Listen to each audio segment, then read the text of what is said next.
As you know, the internet is a weird place. It's commerce, communication, and gaming. But if you do dive deeper, past all the memes, past all the viral videos, you find the silt, the sediment. Of course, I'm talking about Roblox Condo users. They don't come to build, they don't come to play. They come for companionship in a 480p resolution. And for years, server owners have been fighting a losing war against them. You ban one, and two more just take their place. They infiltrate your gaming communities, and they hide in your member lists. They act just like everyone else, and they look just like us. But their digital footprint tells a horrifying story. For a long time, we relied on bots just like Rofilter, the first line of defense for all of these weirdos. But there was one massive public bot scanning millions of users, and it got a target on its back. Discord, the platform itself, decided they didn't like how it operated. Then suddenly, thousands of servers were left defenseless. That's when I realized that waiting for another savior was a mistake. We didn't need another sheriff in town that could shut down overnight. We needed a system that couldn't be shut down.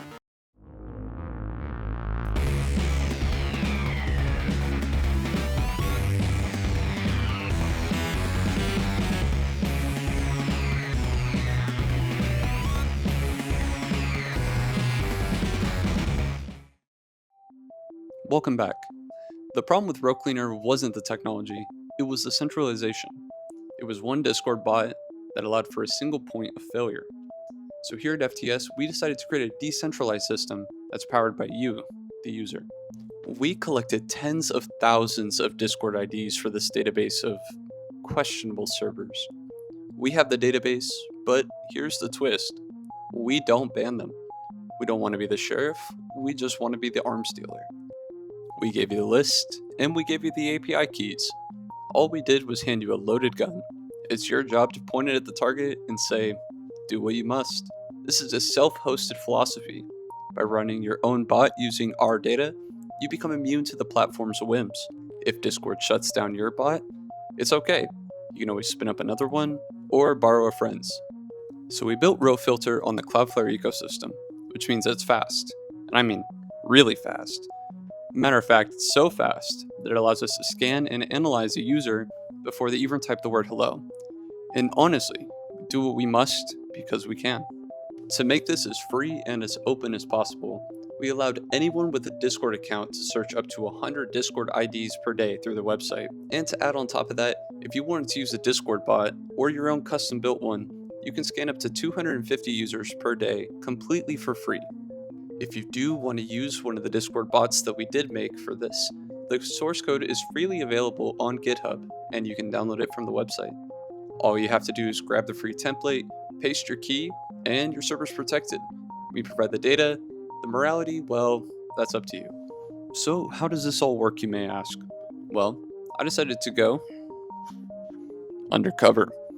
I joined the Roblox community server and decided to scrape a couple Discord IDs just to show you how it works. To show you how any person can use a Rofilter, I decided to cherry pick a few examples here from the Roblox community server.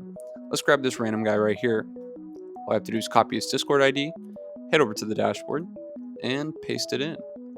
Once I click check, I can see that this user right here is in 3 condo servers. And just to prove it to you, I can take this guy right here, who's right below him, and paste in his ID instead. Once I click check, you can see this guy's safe. To show you how bad this problem really is, I have this one specific Discord ID picked out here. As you can see, this user is in 16 condo servers. And if I generate a full report with the option here, I can view all the information about what roles he has and when he joined these servers. With Rofilter, I know all of this information instantly.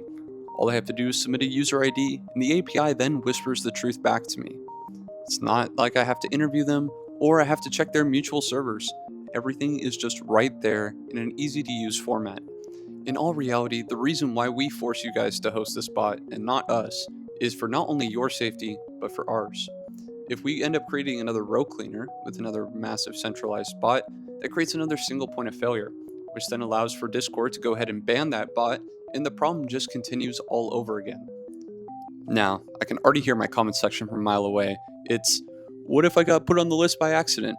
Well, 99% of the time, as we've seen with what was row cleaner, these reasons are very not good. But for those people that were put on the list by accident, there is a legitimate means to appeal. All you have to do is join the Discord server, submit a ticket, and say, hey, I was banned by accident, and give us a solid reason why. Excuses like, my little brother used my account, or I was hacked for 15 minutes and they decided to join condo servers, are obviously not going to be approved. So please, unless you have something really funny, don't submit a ticket. The war against people with nothing better to do in their parents' basements is still always ongoing. So feel free to head over to rofilter.fts.gg. It will also be linked in the description. Grab yourself an API key, read the documentation, or if you want, grab yourself an open source copy of our free Discord bot. From there, go ahead and spin it up on your server and protect your eyes. Last but not least, this has been FTS, and this was a triumph. So say we all.